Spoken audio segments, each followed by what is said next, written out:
Welcome students to the YouTube channel Real Physics with Vishal sir. Now we will discuss about the second application of dimensional analysis. In the previous lecture we will discuss the first application, that is how to check the correctness of physical equations. Now second application जो हमारी है वो physical quantity से ही related है. अब हमने क्या करना है, to derive the relationship among physical quantities. मतलब हमने physical quantities के बीच में रिलेशन फाइंड आउट करना है with the help of dimensional analysis. और इसका यूज़ हम कैसे करेंगे, एक एग्जांपल हम कंसिडर करते हैं. एक एग्जांपल हम देखेंगे. For example let us derive an expression for the centripetal force. ये एक फोर्स है हमारे पास जिसके बारे में हम पढ़ेंगे in the third unit, centripetal force F. अब यहाँ से हमें पता भी लग जाएगा कि सेंट्रीपिटल फोर्स का फॉर्मूला क्या होता है. तो एग्जांपल में हमने यही है, हमने एक एक्सप्रेशन किसके लिए निकालनी है, सेंट्रीपिटल फोर्स के लिए हमने एक एक्सप्रेशन निकालनी है. और ये जो सेंट्रीपिटल फोर्स है ये किस पे एक्ट करती है, this force acting on a particle of mass m, जिसका मास कितना है, m है, moving with velocity v, moving with velocity v in a circle of radius r. तो हमारे पास ये स्टेटमेंट गिवन है.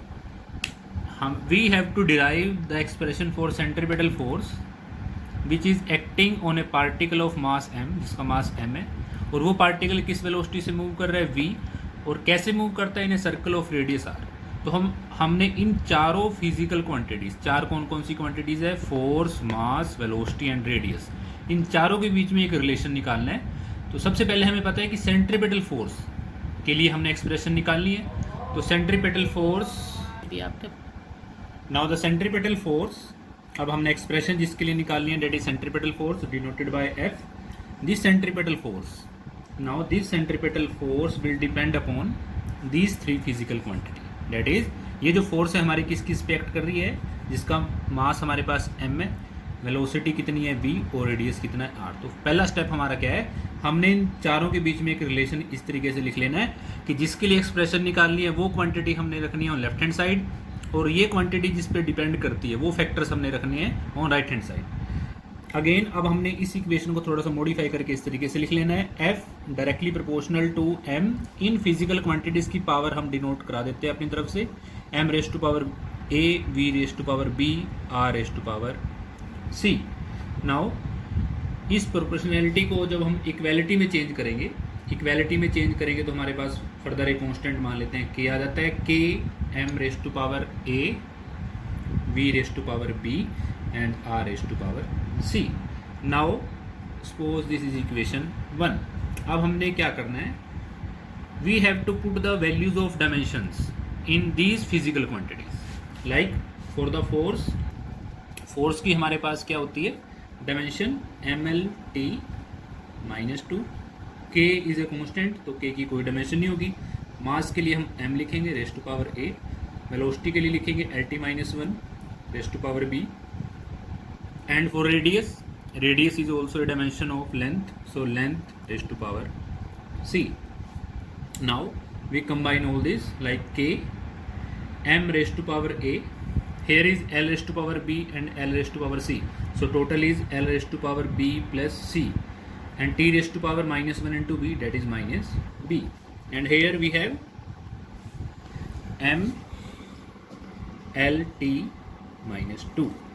सो हमारे पास क्या आ जाता है, m raise to power 1 on left hand side, l raise to power 1 on left hand side, and t raise to power -2, and here m raise to power a, l raise to power b plus c, एंड t raise to power -b. अब because these two quantities are equal, so the power are also equal. Either m l t की power को हम compares करेंगे. Now comparing, अब हम compare करेंगे, comparing the dimensions of similar quantities. Similar quantities की dimensions को हम कंपेयर करेंगे, लाइक m की डायमेंशंस को हम m से कंपेयर करेंगे। तो कंपेयर जब हम करेंगे बोथ साइड तो क्या आएगा, m raised to power 1 and here is m raised to power a। So what will we have, a raised to power a is equal to 1, sorry, and again l की power हमारे यहाँ पास यहाँ कितनी है, b plus सी, और इधर हमारे पास l की पावर कितनी है, 1। तो यहाँ से हमारे पास कंपेयर करके क्या आ जाएगा, b plus C equal to 1, and the third one is t raised to power minus b की वैल्यू कितनी आएगी, -2। So minus B is equal to -2। तो हमारे पास ये तीन चीज़ें आ जाती हैं। तो यहाँ से हमारे पास क्या आ जाता है, a इज इक्वल टू 1, एक वैल्यू हमारे पास यहाँ से आ जाती है, और यहाँ से हमारे पास क्या आएगा, b इज इक्वल टू 2। अब b की वैल्यू हम 2 इसमें पुट कर सकते हैं, तो क्या आएगा, 2 प्लस सी इक्वल टू 1 और c इक्वल टू -1। तो हमारे पास तीनों कांस्टेंट की वैल्यू आ जाती है, a, b एंड c, जिसकी वैल्यूज हमें निकालनी थी। अब इन तीनों वैल्यूज़ को हम पुट करेंगे इन इक्वेशन 1 में जब हम इसको पुट करेंगे तो हमारे पास क्या आएगा, 1 equation that is f is equal to k m raised to power a v raised to power b and r raised to power c। तो f हमारे पास क्या आएगा now, k m raised to power a की value 1 आई है, तो 1 v raised to power b that is 2 and r raised to power c that is -1। तो इसको हम कैसे लिख लेंगे, f is equal to k m v square upon r। So this expression is the required expression for the centripetal force.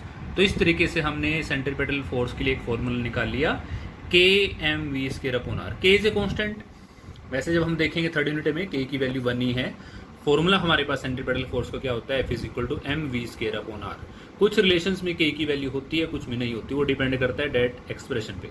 सो इस तरीके से हम किसी भी फिजिकल क्वांटिटीज़ में रिलेशन फाइंड आउट कर सकते हैं, और वो फाइंड आउट करने के लिए हमने सिर्फ हमारे पास क्या गिवन होना चाहिए, एक तो हमारे पास वो फिजिकल क्वांटिटी जिसको हमने लेफ्ट हैंड साइड पे रखना है, डेट इज फोर्स, जैसे इस एग्जाम्पल में थी, और राइट हैंड साइड पे हमने किसकी वैल्यूज रखनी है, जिसपे वो क्वांटिटी डिपेंड करती है। सो स्टूडेंट्स, ऐसे ही हमने कुछ और एग्जांपल ट्राई करने हैं इसी की बेसिस पे। नेक्स्ट वीडियो में हम इसकी नेक्स्ट एप्लीकेशन डिस्कस करेंगे। So till then, thank you.